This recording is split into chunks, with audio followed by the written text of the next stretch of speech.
terkasih dalam Kristus, sesuai dengan pengalaman kita masing-masing di tengah-tengah hidup di dunia ini, bermacam-macam. Ada yang pengalaman menyenangkan dan tidak kurang pengalaman yang menyedihkan, yang mengharukan, yang memprihatinkan, yang membuat kita cemas. Dalam kenyataan hidup ini memang begitu. Pengalaman seorang ibu yang digoda anaknya mau pindah ke agama sebelah. Gelisah dia, gelisah. Belum lagi persoalan yang satu selesai, persoalan yang anak ini mau pindah agama. Dan ini terjadi dalam hidup kita sehari-hari, membuat kita cemas, gelisah, bagaimana masa depan anak-anak kita. Bapak Ibu, saudara-saudara yang terkasih, Kristus hari ini mewartakan, jangan takut, jangan gelisah, jangan sedih hatimu. Percayalah kepadaku, aku akan membuat gembira dalam dirimu. Kita tidak perlu takut kepada manusia, karena manusia hanya bisa membunuh tubuh. Kalau itu membunuh, tapi tidak mampu membunuh jiwa. Tubuh dan jiwa menyatu, dan itu di dalam neraka. Maka takutilah Allah. Seperti dalam bacaan Injil, kitab suci Yeremia tadi, banyak di tengah-tengah masyarakat orang diombang-ambingkan oleh persoalan bunyi-bunyian, suara-suara, jangannya begini, katanya begitu, katanya, masih katanya, belum jelas. Masih akan masa nanti, belum jelas nanti itu bagaimana. Kita sudah bingung, sudah heboh. Dan itu membuat diri kita gelisah, cemas, tidur tidak nyenyak. Makan pun tidak enak, meskipun makan, kelihatannya tidak enak. Uang banyak, gelisah, uang banyak. Maka dari itu Bapak Ibu, kita jangan takut. Allah yang akan membantu kita. Allah adalah pahlawan, seperti pahlawan yang membantu hidup kita. Itulah sebabnya maka kita tidak boleh takut. Kalau kita takut, kita akan digilas oleh kenyataan hidup ini. Kalau kita takut, kita akan diterkam, dihimpit oleh masalah-masalah dunia. Maka hiduplah dengan gembira, hidup dengan renyah, memandang manusia secara positif. Artinya, ya dia memang begitu, dia memang mengaturkan hal-hal itu.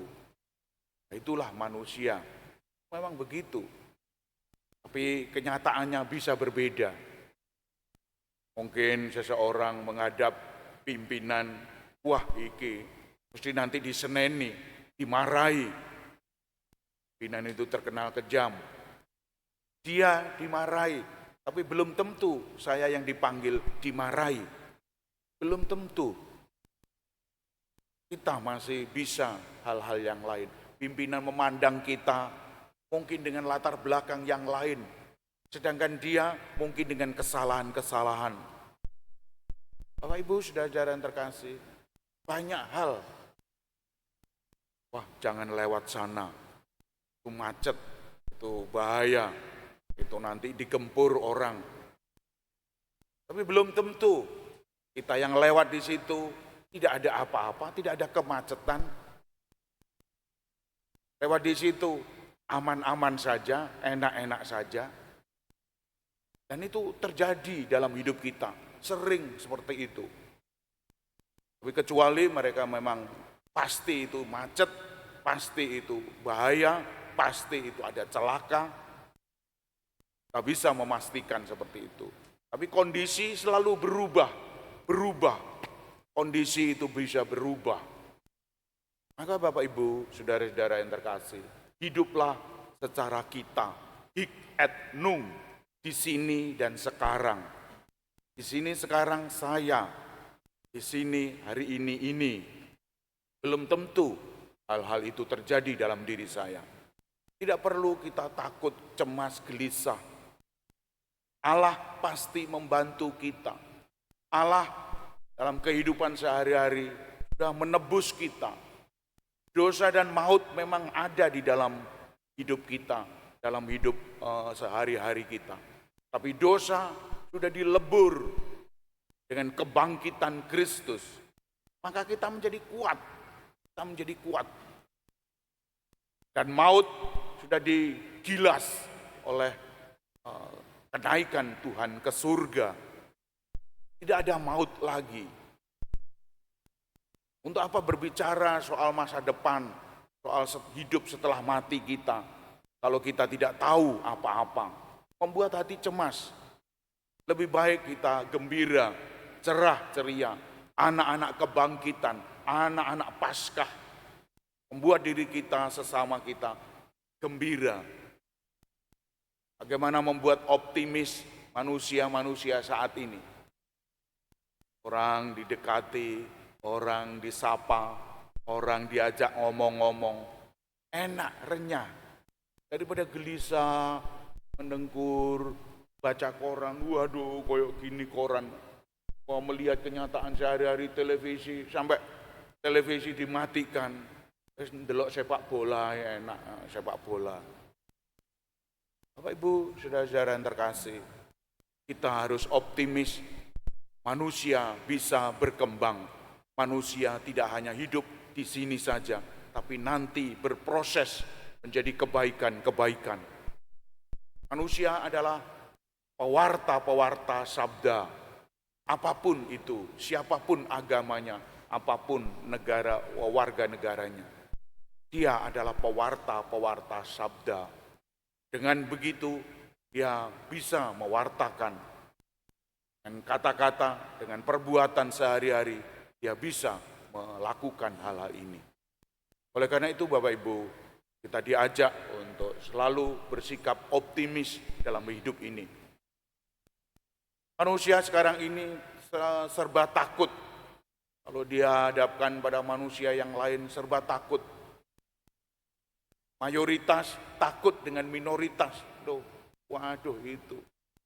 Katolik itu kok gini, Kristen itu kok gini. Bahaya ini. Kalau berkembang bahaya ini. Kalau berkembang. Padahal belum tentu berkembang. Bisa saja penambahan penduduk ini naik turun. Tidak selalu bahaya. Mengapa harus dipandang ini ancaman? Tidak perlu. Anggaplah ini hal-hal yang biasa berkembang, jatuh bangun, berdinamika dalam iman, dalam jumlah, dalam kapasitasnya. Maka tidak perlu. Juga minoritas dengan mayoritas takut. Wah itu ada gempar seperti itu. Belum tentu orang sekian banyak itu membenci kita. Tidak. Banyak yang baik. Indonesia ini banyak yang baik manusia-manusianya. Kalau itu tidak terjadi kebaikan, sejak dulu sudah hancur Indonesia ini. Karena banyak yang baik, maka itulah Indonesia tetap eksis, tetap lestari selama-lamanya. Hanya beberapa orang yang berpandangan radikal, pandangan picik terhadap orang lain, termasuk diri kita, termasuk kecemasan-kecemasan kita, menambah jumlah itu. Oleh karena itu Bapak Ibu, pandanglah manusia adalah baik semuanya. Soal ketidakbaikan, biarlah Tuhan yang mengurus, Tuhan yang mengaturnya. Tuhan tahu persis apa yang kita mohonkan, Tuhan tahu persis apa yang kita mau. Kita hanya diharapkan untuk memuji, memuliakan Tuhan dengan cara seperti ini, beribadah. Setelah ibadah, bersendau-gurau, berkerukunan, membangun kerukunan di dalam masyarakat, di dalam keluarga, selalu rukun dan damai. Tidak perlu ada gesekan-gesekan soal agama lagi. Itu apa agama diperbincangkan? Agama dihayati dalam hidup sehari-hari, dipahami dan dimuliakan nama Tuhan. Itu agama, dirayakan pesta-pestanya. Itu agama. Tidak untuk menekan manusia yang lain.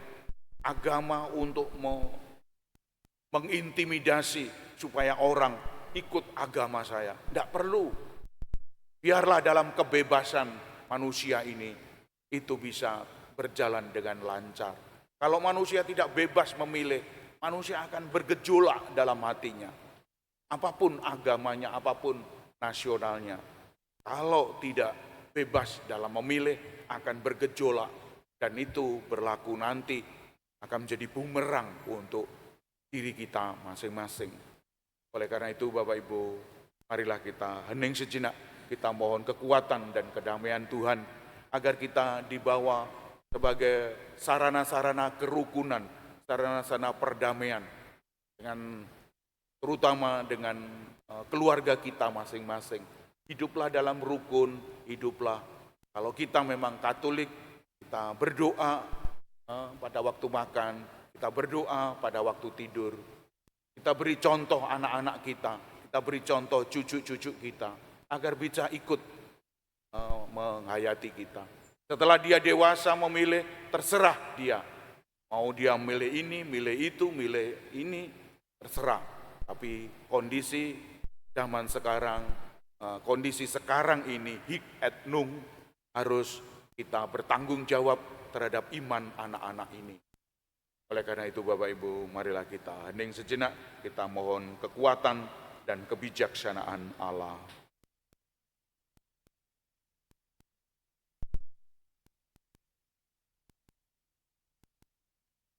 Marilah kita bangkit berdiri mengaturkan aku percaya bersama-sama. Aku percaya akan Allah, Bapa yang Maha Kuasa, pencipta langit dan bumi, dan akan Yesus Kristus putranya yang tunggal Tuhan kita, yang dikandung dari Roh Kudus, dilahirkan oleh perawan Maria, yang menderita sengsara dalam pemerintahan Pontius Pilatus, disalibkan, wafat dan dimakamkan, yang turun ke tempat penantian pada hari ketiga bangkit dari antara orang mati, yang naik ke surga duduk sebelah kanan Allah Bapa yang Maha Kuasa. Dari situ ia akan datang mengadili orang hidup dan yang mati. Aku percaya akan Roh Kudus, Gereja Katolik yang kudus, persekutuan para kudus, pengampunan dosa, kebangkitan badan, kehidupan kekal. Amin. Doa umat. Kristus mengajarkan kepada kita agar tidak takut kepada mereka yang hanya dapat membunuh tubuh, tetapi takutlah kepada Dia yang berkuasa membinasakan baik jiwa maupun tubuh di dalam neraka. Marilah kita dengan kerendahan hati memanjatkan doa-doa kepada Allah Bapa kita. Bagi Gereja Kudus, semoga Bapa selalu menerangi para pemimpin gereja dengan roh kebijaksanaannya dalam menghadapi segala tantangan-tantangan zaman yang penuh perubahan ini. Marilah kita mohon. Kabulkanlah doa kami ya Tuhan.